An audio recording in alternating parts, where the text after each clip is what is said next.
अध्याय 22 चीरहरण। श्री सुखदेव जी कहते हैं, परीक्षित, अब हेमंत ऋतु आई।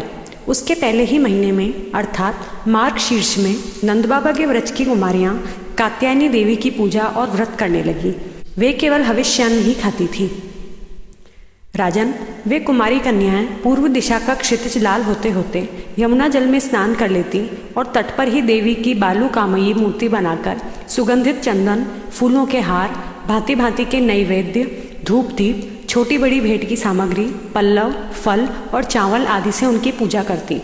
साथ ही हे कात्यायनी, हे महामाये, हे महायोगिनी, हे सबकी एकमात्र स्वामिनी, आप नंदनंदन श्री कृष्ण को हमारा पति बना दीजिए। देवी, हम आपके चरणों में नमस्कार करती हैं। इस मंत्र का जप करती हुई वे कुमारियां देवी की आराधना करती।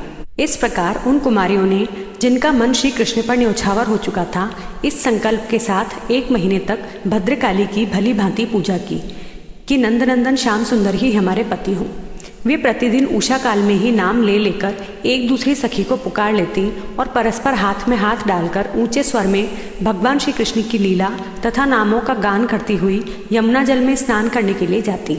एक दिन सब कुमारियों ने प्रतिदिन की भांति यमुना जी के तट पर जाकर अपने अपने वस्त्र उतार दिए और भगवान श्री कृष्ण के गुणों का गान करती हुई बड़े आनंद से जल क्रीड़ा करने लगी।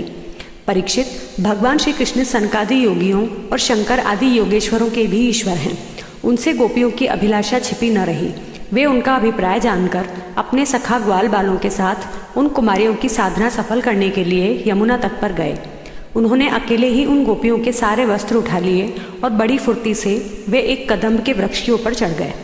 साथ ही ग्वाल बाल ठठा ठठा कर हंसने लगे और स्वयं श्री कृष्ण भी हंसते हुए गोपियों से हंसी की बात कहने लगे।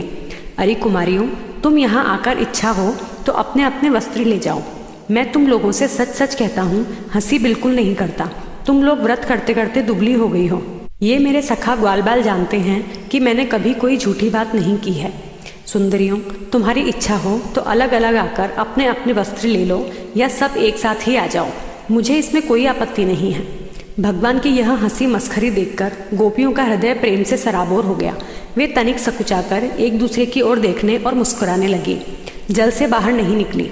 जब भगवान ने हंसी हंसी में यह बात कही, तब उनके विनोद से कुमारियों का चित्त और भी उनकी ओर खिंच गया। वे ठंडे पानी में कंठ तक डूबी हुई थीं और उनका शरीर थर थर कांप रहा था।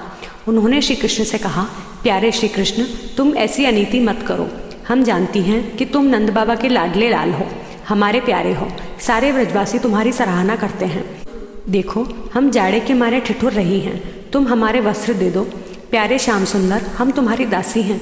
तुम जो कुछ कहोगे उसे हम करने को तैयार हैं। तुम तो धर्म का मर्म भली भांति जानते हो। हमें कष्ट मत दो। हमारे वस्त्र हमें दे दो, नहीं तो हम जाकर नंद बाबा से कह देंगी। भगवान श्री कृष्ण ने कहा, कुमारियों, तुम्हारी मुस्कान पवित्रता और प्रेम से भरी है। देखो, जब तुम अपने को मेरी दासी स्वीकार करती हो और मेरी आज्ञा का पालन करना चाहती हो तो यहाँ आकर अपने अपने वस्त्र ले लो। परीक्षित, वे कुमारियां ठंड से ठिठुर रही थीं, कांप रही थीं।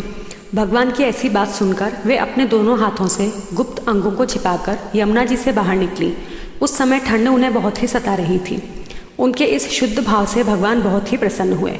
उनको अपने पास आई देखकर उन्होंने गोपियों के वस्त्र अपने कंधे पर रख लिए और बड़ी प्रसन्नता से मुस्कुराते हुए बोले, अरे गोपियों, तुमने जो व्रत लिया था उसे अच्छी तरह निभाया है, इसमें संदेह नहीं। परंतु इस अवस्था में वस्त्रहीन होकर तुमने जल में स्नान किया है। इससे तो जल के अधिष्ठात्र देवता वरुण का तथा यमुना जी का अपराध हुआ है। अतः अब इस दोष की शांति के लिए तुम अपने हाथ जोड़कर सिर से लगाओ और इन्हें झुककर प्रणाम करो। तदनंतर अपने अपने वस्त्र ले जाओ। भगवान श्री कृष्ण की बात सुनकर उन व्रज कुमारियों ने ऐसा ही समझा कि वास्तव में वस्त्रहीन होकर स्नान करने से हमारे व्रत में त्रुटि आ गई। अतः उसकी निर्विघ्न पूर्ति के लिए उन्होंने समस्त कर्मों के साक्षी श्री कृष्ण को नमस्कार किया, क्योंकि उन्हें नमस्कार करने से ही सारी त्रुटियों और अपराधों का मार्जन हो जाता है। जब यशोदानंदन भगवान श्री कृष्ण ने देखा कि सबकी सब कुमारियां मेरी आज्ञा के अनुसार प्रणाम कर रही हैं, तब वे बहुत ही प्रसन्न हुए। उनके हृदय में करुणा उमड़ आई और उन्होंने उनके वस्त्र दे दिए। प्रिय परीक्षित, श्री कृष्ण ने कुमारियों से छल भरी बातें की, उनका लज्जा संकोच छुड़ाया, हंसी की और उन्हें कठपुतलियों के समान नचाया, यहाँ तक कि उनके वस्त्र तक हर लिए। फिर भी वे उनसे रुष्ट नहीं हुई। उनकी इन चेष्टाओं को दोष नहीं माना। बल्कि अपने प्रीतम के संग से वे और भी प्रसन्न हुई। परीक्षित, गोपियों ने अपने अपने वस्त्र पहन लिए, परंतु श्री कृष्ण ने उनके चित्त को इस प्रकार अपने वश में कर रखा था कि वे वहां से एक पग भी न चल सकी। अपने प्रीतम के समागम के लिए सचकर वे उन्हीं की ओर लजीली चितवन से निहारती रही। भगवान श्री कृष्ण ने देखा कि उन कुमारियों ने उनके चरण कमलों के स्पर्श की कामना से ही व्रत धारण किया है और उनके जीवन का यही एकमात्र संकल्प है। तब गोपियों के प्रेम के अधीन होकर ऊखल तक में बंध जाने वाले भगवान ने उनसे कहा, मेरी परम प्रेयसी कुमारियों, मैं तुम्हारा यह संकल्प जानता हूँ कि तुम मेरी पूजा करना चाहती हो। मैं तुम्हारी इस अभिलाषा का अनुमोदन करता हूँ। तुम्हारा यह संकल्प सत्य होगा, तुम मेरी पूजा कर सकोगी। जिन्होंने अपना मन और प्राण मुझे समर्पित कर रखा है, उनकी कामनाएं उन्हें सांसारिक भोगों की ओर ले जाने में समर्थ नहीं होती। ठीक वैसे ही जैसे भुने या उबाले हुए बीज फिर अंकुर के रूप में उगने के योग्य नहीं रह जाते। इसलिए कुमारियों, अब तुम अपने अपने घर लौट जाओ। तुम्हारी साधना सिद्ध हो गई है। तुम आने वाली शरद ऋतु की रात्रियों में मेरे साथ विहार करोगे। प्रिय परीक्षित, एक दिन भगवान श्री कृष्ण बलराम जी और ग्वाल बालों के साथ गौएं चराते हुए वृंदावन से बहुत दूर निकल गए। ग्रीष्म ऋतु थी। सूर्य की किरणें बहुत ही प्रखर हो रही थी, परंतु घने घने वृक्ष भगवान श्री कृष्ण के ऊपर छत्ते का काम कर रहे थे। भगवान श्री कृष्ण ने वृक्षों को छाया करते देख स्तोक कृष्ण, अंशु, श्रीदामा, सुबल, अर्जुन, विशाल, ऋषभ, तेजस्वी, देवप्रस्थ और वरुथप आदि ग्वाल बालों को संबोधन करके कहा, मेरे प्यारे मित्रों, देखो ये वृक्ष कितने भाग्यवान हैं। इनका सारा जीवन केवल दूसरों की भलाई करने के लिए ही है। ये स्वयं तो हवा के झोंके, वर्षा, धूप और पाला सब कुछ सहते हैं, परंतु हम लोगों की उनसे रक्षा करते हैं। मैं कहता हूँ कि इन्हीं का जीवन सबसे श्रेष्ठ है, क्योंकि इनके द्वारा सब प्राणियों को सहारा मिलता है, उनका जीवन निर्वाह होता है। जैसे किसी सज्जन पुरुष के घर से कोई याचक खाली हाथ नहीं लौटता, वैसे ही इन वृक्षों से भी सभी को कुछ न कुछ मिल ही जाता है। ये अपने पत्ते, फूल, फल, छाया, जड़, छाल, लकड़ी, गंध, गोंद, राख, कोयला, अंकुर और कोपलों से भी लोगों की कामना पूर्ण करते हैं। मेरे प्यारे मित्रों, संसार में प्राणी तो बहुत हैं, परंतु उनके जीवन की सफलता इतने में ही है कि जहाँ तक हो सके अपने धन से, विवेक विचार से, वाणी से और प्राणों से भी ऐसे ही कर्म किए जाएं जिनसे दूसरों की भलाई हो। परीक्षित, दोनों ओर के वृक्ष नई नई कोपलों, गुच्छों, फल फूलों और पत्तों से लद रहे थे। उनकी डालियां पृथ्वी तक झुकी हुई थी।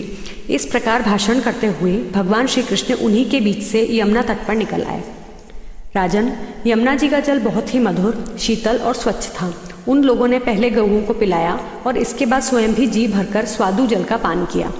परीक्षित, जिस समय वे यमुना जी के तट पर हरे भरे उपवन में बड़ी स्वतंत्रता से अपनी गऊएं चरा रहे थे, उसी समय कुछ भूखे ग्वालों ने भगवान श्री कृष्ण और बलराम जी के पास आकर यह बात कही।